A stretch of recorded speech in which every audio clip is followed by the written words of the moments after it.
Hello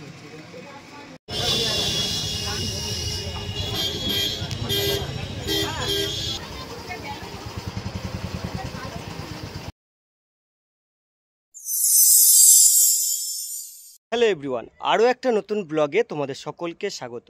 আশা করছি তোমরা সকলে ভালো এবং সুস্থ রয়েছো। রাত পোহালেই গণেশ পূজা। গণেশ পূজা বলতে আমাদের প্রথম যেটা মনে পড়ে সেটা হচ্ছে মুম্বাই শহরে ভারতবর্ষের মধ্যে সবচেয়ে বড় গণেশ পূজা হয়। কিন্তু মুম্বাই ছাড়াও সর্বত্র কিন্তু গণেশ পূজার যে আরম্ভ সেটা কিন্তু শুরু হয়েছে। অর্থাৎ গণেশ পূজা কেবলমাত্র যে মুম্বাইয়ের মধ্যে সীমাবদ্ধ রয়েছে তা নয়, আস্তে আস্তে সমগ্র ভারতবর্ষে কিন্তু এই গণেশ পুজো খুব ধুমধামের সাথে পালিত হচ্ছে।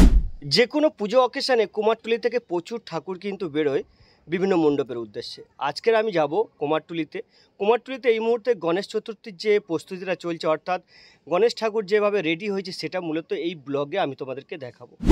তো গণেশ চতুর্থীর যে প্রস্তুতি সেই ব্লগটা তোমরা দেখতে থাকো। আশা করছি এই ব্লগটাও তোমাদের ভালো লাগবে। আর যদি ভালো লাগে তাহলে অবশ্যই করে লাইক, শেয়ার, কমেন্ট করে দিও। আর তোমাদের এই কমেন্ট, লাইক, শেয়ার কিন্তু আমাকে অনেকটা ইন্সপায়ার করে এবং ভালো লাগে। কুমারটুলি যাওয়ার অনেকগুলো রাস্তা রয়েছে, তবে আমার কাছে সবথেকে সহজ রাস্তা হচ্ছে শিয়ালদা যাওয়া। সেখান থেকে বাসে করে শ্যামবাজার, এবং শ্যামবাজার থেকে জগৎ মুখার্জি পার্ক, এবং সেখান থেকে একটু হাঁটলেই কুমারটুলিটা পড়ে। তবে যারা মেট্রো করে আসবে তারা কিন্তু একেবারে শোভাবাজার মেট্রোতে নামলেই হবে। 2:20 একটা শিয়ালদা লোকাল ছিল। আনফর্চুনেটলি আমি সেই লোকালটা মিস করে গেছি। আমাকে এখন মাঝেরহাট লোকাল ধরে বালিগঞ্জ নামতে হবে, সেখান থেকে আবার শিয়ালদা যেতে হবে। অন্যান্য দিনের তুলনায় আজকে শিয়ালদায় ভিড় ছিল দেখার মতো।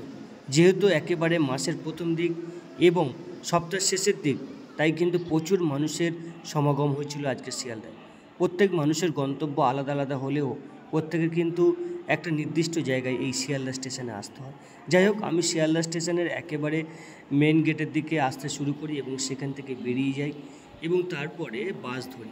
শিয়ালদা ওভারব্রিজের এখান থেকে আমি শ্যামবাজার যাওয়ার গাড়িটা পেয়ে যাব, অর্থাৎ বাসটা পেয়ে যাব।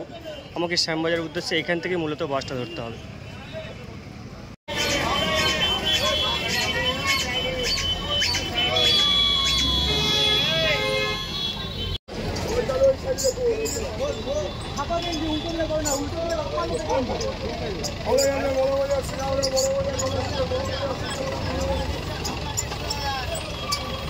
ফাইনালি আমি শ্যামবাজার মোড়ে চলে এসেছি। এটা হলো শ্যামবাজার 5 পয়েন্ট ক্রসিং। এখান থেকে আমাকে বাঁ দিকে যেতে হবে, অর্থাৎ এই যে রাস্তাটা রয়েছে এটা সোজা চলে যাচ্ছে জগৎ মুখার্জি পার্কের দিকে। আমাকে এদিকে যেতে হবে। তার আগে তোমাদেরকে এই শ্যামবাজার মোড়ের যে ক্রসিং লেভেলটা আছে এটা একটু দেখাই ঘুরিয়ে ঘুরিয়ে।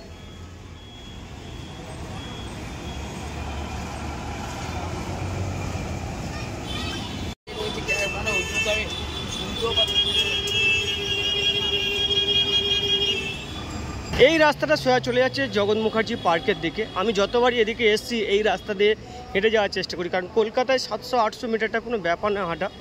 গ্রাম্য এলাকায় এটা অনেকটা বড় রাস্তা মনে হয়, কিন্তু শহরের রাস্তাগুলো হাঁটতে বেশ ভালো লাগে। তাই হেঁটেই মোটামুটি এই রাস্তাটা পেরিয়ে যাব। সামনের ক্রসিংটা থেকে আমি একেবারে সোজা জগৎ মুখার্জি যে পার্ক রয়েছে সেদিকটা যাবো, এবং সেখান থেকে তো কুমারটুলির সামান্য একটু দূর। এই হলো ক্রসিং, আর ঠিক তার এই উল্টো দিকটাতে রয়েছে জগৎ মুখার্জি পার্ক। জগৎ মুখার্জি পার্কে অলরেডি কিন্তু প্যান্ডেলের কাজ শুরু হয়ে গেছে। একটা বড় অসাধারণের প্যান্ডেল এখানে হয় প্রতি বছর। তো আমাকে পেরিয়ে ওই যে সামনে রাস্তাটা রয়েছে, ব্যানার দেখা যাচ্ছে, ওখান থেকে আমাকে কুমারটুলির উদ্দেশ্যে ঢুকতে হবে।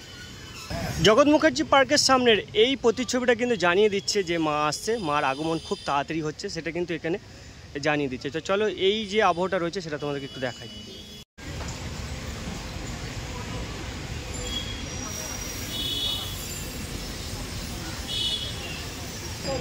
রাত পোহালেই গণেশ পূজা, তাই কিন্তু গণেশগুলো বেরিয়ে যাচ্ছে। সিদ্ধিদাতা গণেশ যারা পূজা করবেন তারা কিন্তু অলরেডি গণেশগুলো নিয়ে চলতে শুরু করেছে। সামনেই দেখতে পাচ্ছি একটা গণেশ গাড়িতে তোলা হয়েছে।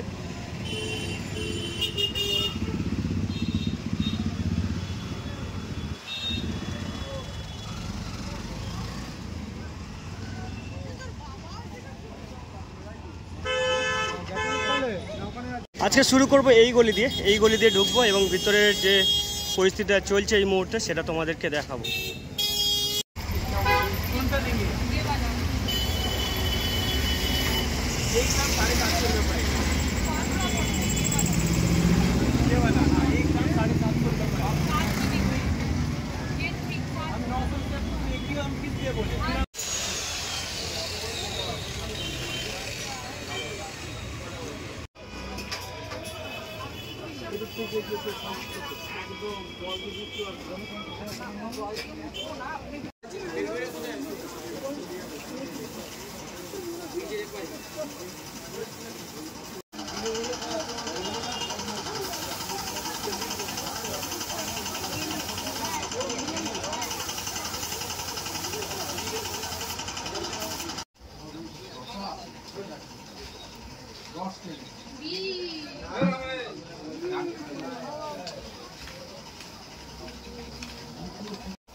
कपड़ा पहनाया हुआ है, इसका फिनिशिंग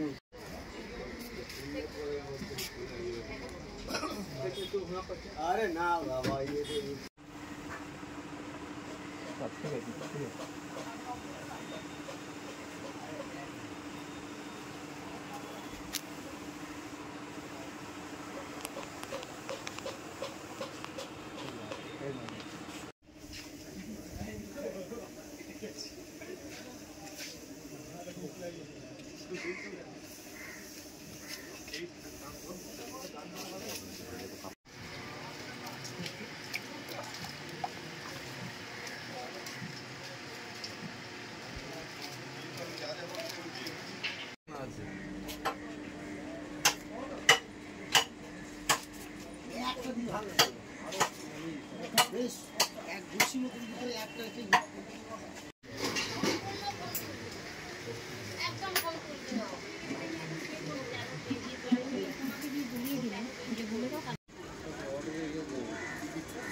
आगे चलो ना भाई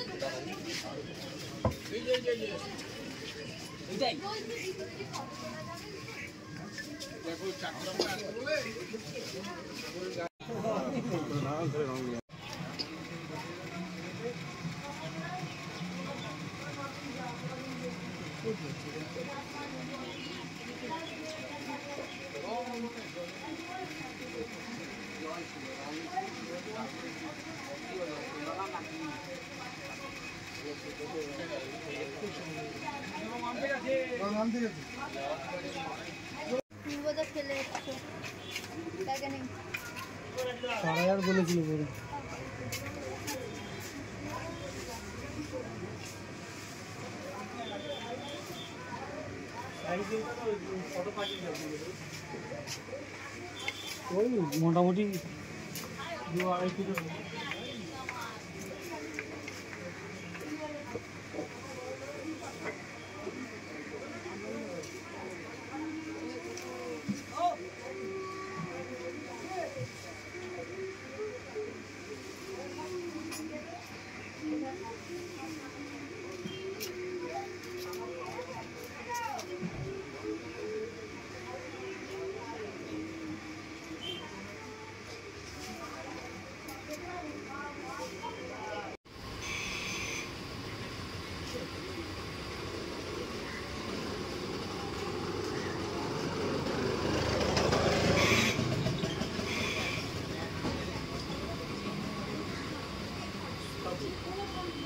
এখন এই গলিটাতে ঢুকবো। আর এখন কিন্তু খুব রেস্ট্রিকশান হয়ে গেছে, কুমোরটুলির মৃৎশিল্পীর যারা সমিতি রয়েছে তারা কিন্তু এখন বিনা অনুমতিতে ছবি নিতে দেয় না। ছবি তোলার জন্য প্রত্যেক ক্যামেরাম্যানকে ও সমিতি অফিস থেকে 50 টাকার সিজন সাদা কুপন কিনে আনতে হবে এবং সংগ্রহ করতে হবে। চলে এই গলিটাতে যাই আর ব্যাপারটা তোমাদেরকে দেখাই কেমন প্রস্তুতি চলছে।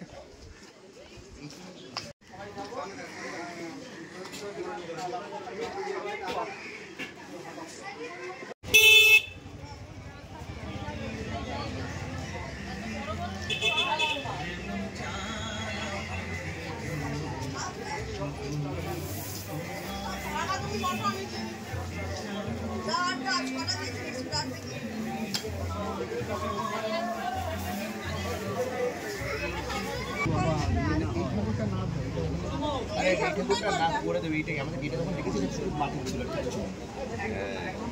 উনি অ্যাকুরেট এরকম করে দেবে বলে কোথায় শ্বাসটা এরকম করে দেবে। এই দেখ পাগড়িটা হবে না বলে দিচ্ছিল, কারণ পাগড়ি মাটি কাটছে করা হয়ে গেছিল, মাটি আছে বাকি সব বলছিল শ্বাসটা এমন করে দেবে। মুরব্বি হাঁটতে হবে একটা ভ্যান করবেন তিনটে ধ্যান করুন বা লোক আছে ওরা নিয়ে যাবে। কত বড় গাড়ি বুক করব তিনটে ঠাকুর তো তুলে নিতে হবে গাড়ি গয়না আমি জাস্ট রং করা অবস্থায় নেই, মানে গয়না গাড়ি ছাড়া।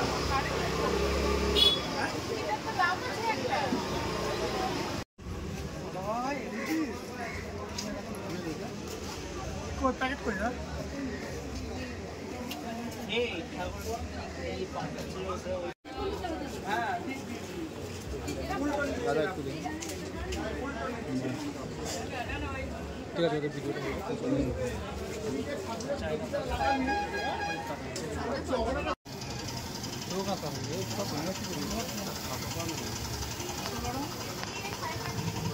আছে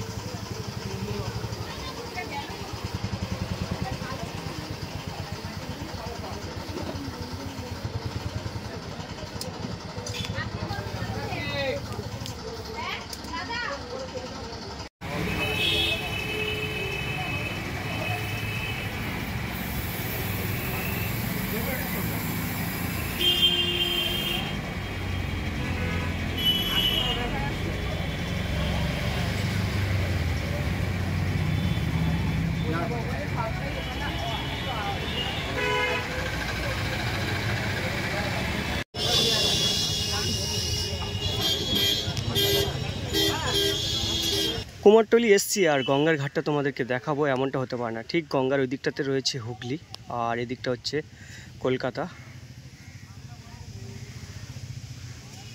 এই মুহূর্তে গঙ্গায় কিন্তু ভালো স্রোত রয়েছে।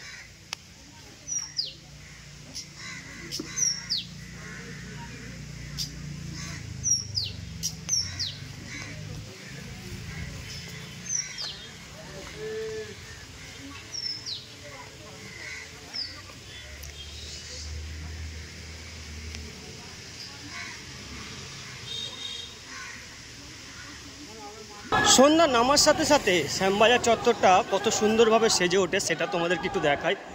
আমি আস্তে আস্তে এগিয়ে যাচ্ছি শ্যামবাজার 5 পয়েন্ট ক্রসিংয়ের দিকে। আর সমস্ত এলাকাটা কত সুন্দরভাবে লাইট এবং আলোকসজ্জা যাই বলো না কেন তাই দিয়ে সাজানো হয়েছে। আর এই সময় কিন্তু অফিস ফেরত মানুষরা তারাও কিন্তু দলে দলে বাড়ি ফিরছে, বাড়ি যাওয়ার তারা রয়েছে। আর আমি একদম ঠিক যে পাঁচমাথা মোড় রয়েছে, এটা যাচ্ছে বেলঘড়িয়া আর হাওড়া, এটা 222। তো একেবারে কাছাকাছি প্রায় চলে এসেছি শ্যামবাজার 5 পয়েন্ট ক্রসিংয়ের জন্য। মানুষ কিন্তু এখানে অধীর আগ্রহ রয়েছে বাস ধরার জন্য। একটা ট্রাফিক জ্যাম চলছে এই মুহূর্তে।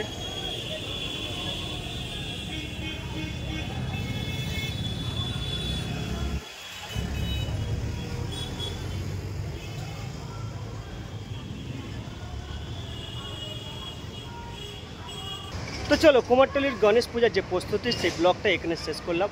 কেমন লাগলো অবশ্যই কমেন্ট করে জানাবে। আর দেখা হবে নতুন কোনো ব্লগে নতুন কোনো জায়গায়। Till then take care.